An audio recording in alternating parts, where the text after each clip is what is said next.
નમસ્કાર વિદ્યાર્થી મિત્રો, વિશ્વગ્રામ વિદ્યાપીઠ શૈક્ષણિક સંકુલમાં આપ સૌ વિદ્યાર્થીઓનું હાર્દિક સ્વાગત છે। 11 કોમર્સ વિષય નામાના મૂળ તત્વો ભાગ 1 ચેપ્ટર નંબર 6 રોકડ મેળ અને તેના પ્રકારો।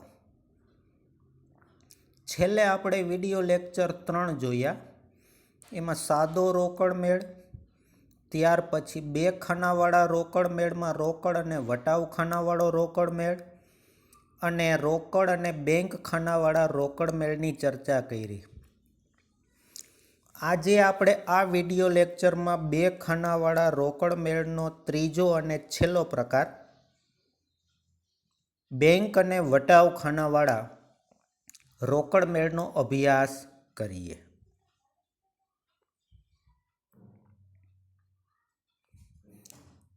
બેંક અને વટાવ ખાનાવાળો રોકડ મેળ, સૌથી પહેલાં એની સમજૂતી મેળવીએ। આ પ્રકારના રોકડ મેળમાં બેંક ખાનું અને વટાવ ખાનું રાખવામાં આવે છે। વટાવ ખાનું એટલે રોકડ વટાવ, જેના 2 પ્રકાર આપેલ વટાવ અને મળેલ વટાવ। જે અગાઉ તમે 2 ખાનાવાળા રોકડ મેળનો પહેલો પ્રકાર જોયો હતો, તેની અંદર રોકડના ખાનાની બાજુમાં જે 2 ખાના રાખ્યા હતા આપણે ઉધાર અને જમા બાજુ, એ જ વિગત ફરી પાછી તમારે અહીંયા ધ્યાનમાં રાખવાની થાય છે। જ્યારે ચેક દ્વારા ચૂકવણી કરવામાં આવે ત્યારે કેટલીક વાર વટાવ મળે છે। તે જ રીતે જ્યારે ચેક દ્વારા નાણાં મળે ત્યારે પણ કેટલીક વાર વટાવ આપવામાં આવે છે। આ સંજોગોમાં વટાવ અને બેંક ખાતાના વ્યવહારોની નોંધ કરવા માટે બેંક અને વટાવ ખાનાવાળો રોકડ મેળ તૈયાર કરવામાં આવે છે। વેપારી છે એના વ્યવહારો બેંક મારફતે વધુ થતા હોય તો જ્યારે ચૂકવણી કરતા હોય કે પેમેન્ટ મળતું હોય ત્યારે સામેવાળા તરફથી કે આપણી તરફથી જ્યારે પેમેન્ટની ચૂકવણી કરવાની થાય ત્યારે એ પેમેન્ટની ચૂકવણી અમુક રકમ બાદ કરી અને કરવામાં આવતી હોય છે। જો તમે પેમેન્ટ કરો અને અમુક રકમ બાદ કરી અને પેમેન્ટ કરો તો સામેવાળો વેપારી કે તમારા ચોપડે વટાવ મળે છે। તમે કોઈ પાસે રૂપિયા માગતા હોય ને સામેવાળો ગ્રાહક જો તમને પેમેન્ટની ચૂકવણી કરે, ચેક મારફતે અમુક રકમ હિસાબ ચૂકતે કરવા માટે કાપી લે તો એ આપણે વટાવ આપેલો કહેવાય। બેંક ખાના માટે બેંક વ્યક્તિ હોવાથી વ્યક્તિ ખાતાનો નિયમ લાગુ પડે છે અને વટાવ ખાના માટે વટાવ ઉપજ ખર્ચ હોવાથી ઉપજ ખર્ચ ખાતાનો નિયમ લાગુ પડશે। જ્યારે મોટાભાગના નાણાકીય વ્યવહારો બેંક દ્વારા કરવામાં આવતા હોય ત્યારે આ પ્રકારનો રોકડ મેળ તૈયાર કરવામાં આવે છે। વધુ વ્યવહારો વેપારીના બેંક મારફતે તૈયાર વ્યવહારો થતા હોય ત્યારે વેપારી છે એ એટલે કે બેંક અને વટાવ ખાનાવાળો રોકડ મેળ તૈયાર કરે છે। નિયત સમય એટલે કે નક્કી કરેલ સમયે રોકડ મેળ બંધ કરીને બેંક ખાતાની આખરની સિલક કે ઓવરડ્રાફ્ટ શોધવામાં આવે છે। એટલે કે જમા બાજુ તફાવત આવે તો બેંક સિલક કહેવાય, ઉધાર બાજુ તફાવત આવે તો એને બેંક ઓવરડ્રાફ્ટ કહેવાય। પણ વટાવની બાકી કાઢવામાં આવતી નથી, એ તો આપણને ખ્યાલ છે, કારણ કે વટાવના 2 બાજુના શું કરવામાં આવે? સરવાળા।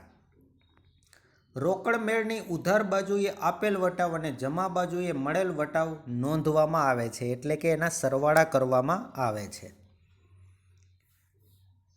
હવે છે બેંક અને વટાવ ખાનાવાળા રોકડ મેળનો નમૂનો।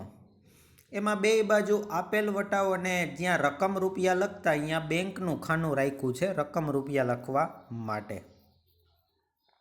જમા બાજુ પણ એ જ 2 કોલમ છે અને બાકીની કોલમ છે એ કોમન છે, બરાબર? એટલે એમાં કોઈ પણ પ્રકારનો કાંઈ ફેરફાર નથી। પછી થોડીક અગત્યની થિયરી જોઈએ। આપેલ અને મળેલ check, bank charges, bank commission, bank વ્યાજ વગેરે વ્યવહારો જે રીતે રોકડ અને બેંકના ખાનાવાળા રોકડ મેળમાં નોંધાય છે તે જ રીતે અહીં એટલે કે આ રોકડ મેળ જે તમે ભણવા માગો છો અને અભ્યાસ કરો છો તે જ રોકડ મેળમાં નોંધવામાં આવશે. એમાં કોઈ પણ પ્રકારનો કાંઈ ફેરફાર થશે નહીં. અહીં રોકડ રકમનું ખાનું રાખવામાં આવ્યું નથી. તેથી જે દિવસે ચેક બેંકમાં ભરવામાં આવે તે જ દિવસે તેની નોંધ રોકડ મેળમાં ઉધાર બાજુએ બેંકના ખાનામાં કરવામાં આવે છે. તે જ રીતે જે દિવસે ચેક લખી આપ્યો હોય કોઈને ચૂકવણી કરવા માટે તે દિવસે રોકડ મેળમાં જમા બાજુએ એ બેંકના ખાનામાં નોંધવામાં આવશે. બીજો પેરેગ્રાફ. આ પ્રકારના રોકડ મેળમાં બેંક ખાનાની આખરની સિલક કે ઓવરડ્રાફ્ટ શોધવામાં આવે છે. આપેલ વટાવ ખાનાનો સરવાળો કરી કુલ રકમ ખાતા વહીમાં આપેલ વટાવ ખાતામાં ઉધાર બાજુએ નોંધવામાં આવે છે. જ્યારે મળેલ વટાવ ખાનાનો કુલ સરવાળો કરી ખાતા વહીમાં મળેલ વટાવ ખાતાની જમા બાજુ નોંધવામાં આવશે. ત્રીજો પેરેગ્રાફ. આ પ્રકારના રોકડ મેળનો ઉપયોગ ઓછો પ્રચલિત છે કારણ કે વેપાર ધંધામાં બેંકના વ્યવહારોની સાથે રોકડના વ્યવહારોનું પ્રમાણ પણ થોડા ઘણા અંશે રહેલું જ હોય છે. એટલે વેપારી છે એ રોકડ અને બેંક ખાનાવાળો રોકડ મેળ તૈયાર કરતા હોય છે અથવા તો 3 ખાનાવાળો રોકડ મેળ તૈયાર કરે છે કે જેની અંદર બધી વિગત આવી જાય. વટાવનું ખાનું આવી જાય, બેંકનું ખાનું આવી જાય અને રોકડનું ખાનું પણ આવી જાય.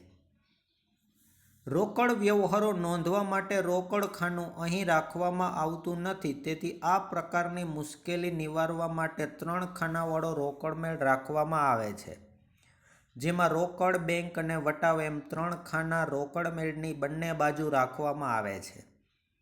એટલે વિદ્યાર્થી મિત્રો તમે આ 2 ખાનાવાળા રોકડ મેળના 3 પ્રકારના દાખલા ભણશો અને ગણશો અને સમજ્યા હશે તો 3 ખાનાવાળા રોકડ મેળનો દાખલો તમને ઈઝી થઈ જશે, સરળ થઈ જશે. અને મેં પહેલાં પણ કીધું હતું કે પરીક્ષાની અંદર 3 ખાનાવાળા રોકડ મેળનો દાખલો વધુ પૂછાય છે.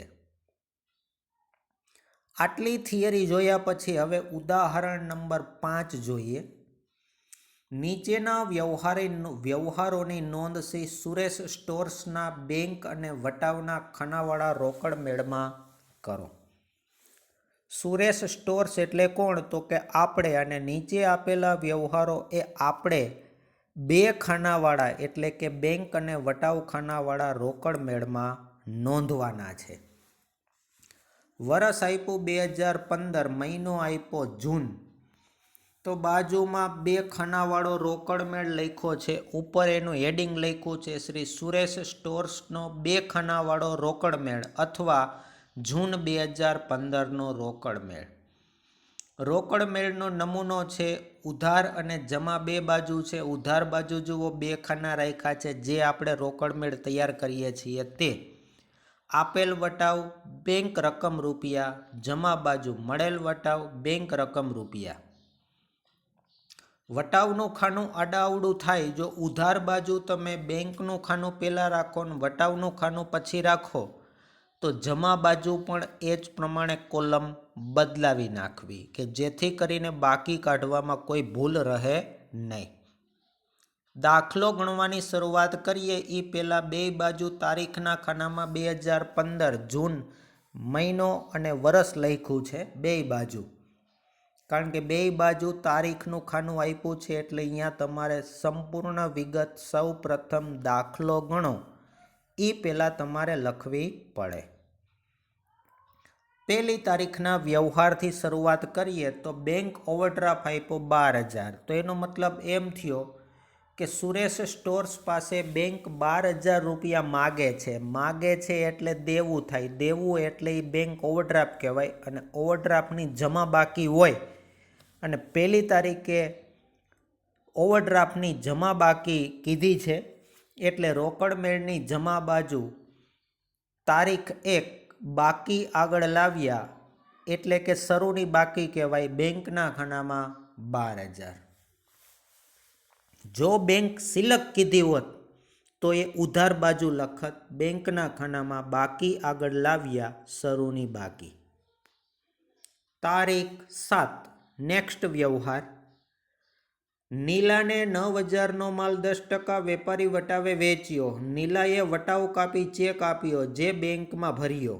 વેચાણ કર્યું, રકમ ચેક મારફતે આપે છે. વેપારી વટાવ છે, વટાવ બાદ થશે પણ ચોપડે રોકડ વટાવની નોંધ થાય, વેપારી વટાવની નોંધ થાય નહીં. એટલે 9,000ના 10% 900 બાદ કરશું તો આપણને ચેક નીલા પાસેથી વેચાણનો 8,100નો મળ્યો છે. એટલે ઉધાર બાજુ ચેક બેંકમાં ભરશું તો બેંક સિલક વધશે એટલે ઉધાર બાજુ નોંધ થશે. તારીખ 7. વેચાણ ખાતે બેંકના ખાનામાં 8,100. નેક્સ્ટ વ્યવહાર. તારીખ 14. નૈનાને 5,050ના હિસાબ પેટે 5,000નો ચેક આપી હિસાબ ચૂકતે કર્યો. નૈના આપણી પાસે 5,050 માગે પણ તમે એને પેમેન્ટ ચેક મારફતે કરો છો ને ચૂકતે હિસાબે 5,000નો ચેક લખીને આપો તો 5,000નો ચેક લખીને આપવાથી બેંક સિલક ઘટે એટલે જમા બાજુ નોંધ થાય. માગે 5,050, ચેક આપો છો 5,000 રૂપિયાનો તો 5,000થી બેંક સિલક ઘટે, 50 રૂપિયાનો ફાયદો થાય છે જે તમારા માટે મળેલ વટાવ થશે. આમ નોંધના ચેપ્ટરમાં આવા વ્યવહારો આવ્યા હતા. એની આમ નોંધ ત્યારે કરતા નૈના ખાતે ઉધાર 5,050 તે બેંક ખાતે જમા 5,000 તે મળેલ વટાવ ખાતે જમા 50. એટલે એની નોંધ રોકડ મેળની જમા બાજુ. તારીખ 14. જે વ્યક્તિને તમે ચેક આપો છો તે લેનારનું નામ આવશે વિગતમાં નૈના ખાતે, બેંકના ખાનામાં 5,000 અને આપેલ વટાવના ખાનામાં ₹50. નેક્સ્ટ વ્યવહાર. તારીખ 16. કમિશનના 1,100 ચેકથી ચૂકવી આપ્યા. કમિશન ખર્ચ છે, ચેક મારફતે ચૂકવો તો બેંક સિલક ઘટે તો જમા બાજુ નોંધ થશે. તારીખ 16. કમિશન ખાતે બેંકના ખાનામાં 1,100. તારીખ 20. વિપુલ તેના 11,125ના દેવા પેટે 11,000નો ચેક આપી હિસાબ ચૂકતે કર્યો. વિપુલ પાસે 11,125 માગીએ છીએ પણ વિપુલ છે એ હિસાબ ચૂકતે કરવા માટે આપણને રાઉન્ડ ફિગર 11,000નો ચેક લખીને આપીએ છીએ. ચેક બેંકમાં ભરશું એટલે બેંક સિલક વધે પણ આપણને વિપુલ પાસેથી 125 રૂપિયા મળતા નથી જે આપણા માટે ખર્ચ છે એટલે આપેલ વટાવ થશે. એટલે ઉધાર બાજુ નોંધ થશે. તારીખ 20. વિપુલ ખાતે બેંકના ખાનામાં 11,000 અને આપેલ વટાવના ખાનામાં 125. તારીખ 23. ચંદુલાલને 4,000નો માલ 10% વેપારી વટાવ અને 10% રોકડ વટાવે વેચ્યો. ચંદુલાલે રકમ તરત જ ચેકથી ચૂકવી આપી અને ચેક બેંકમાં ભર્યો. બેંકમાં ભરવાથી બેંક સિલક વધે પણ કેટલાનો ચેક ચંદુલાલ પાસેથી મળ્યો હોય વેચાણનો એની ગણતરી કરીએ તો 4,000ના 10% એટલે 400 રૂપિયા વેપારી વટાવ બાદ કરશું. એટલે હવે આપણે ચંદુલાલ પાસેથી વેચાણની રકમ પેટે 3,600 રૂપિયા લેવાના થાય. પણ 3,600 રૂપિયાનો ચેક નથી મળતો કારણ કે હજી 10% રોકડ વટાવ છે.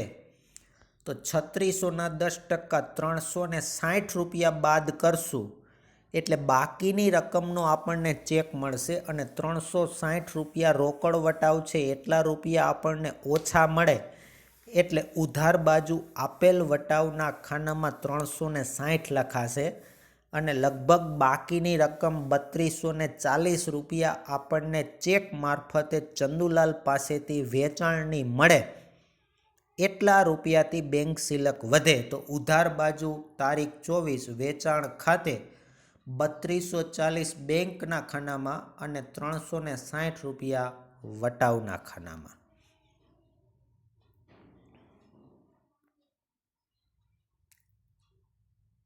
તારીખ 26 દેવાંશીને 1800 ચેકથી ચૂકવી આપ્યા. દેવાંશીને ચેક મારફતે ચૂકવણી કરો તો બેંક સિલક ઘટે તો બેંક સિલક રોકડ મેળની જમા બાજુ નોંધ થશે. તારીખ 26 દેવાંશી ખાતે બેંકના ખાનામાં 1800. 28 તારીખ અને છેલ્લો વ્યવહાર. વિપુલે આપેલ ચેક નકારાયો એટલે વિપુલે જે આપણને 20 તારીખના સંદર્ભમાં 11,000નો ચેક આપ્યો તો નકારાયો એનો ગુજરાતીમાં અર્થ આપણી ભાષામાં થાય ચેક બાઉન્સ થયો, ચેક રિટર્ન થયો.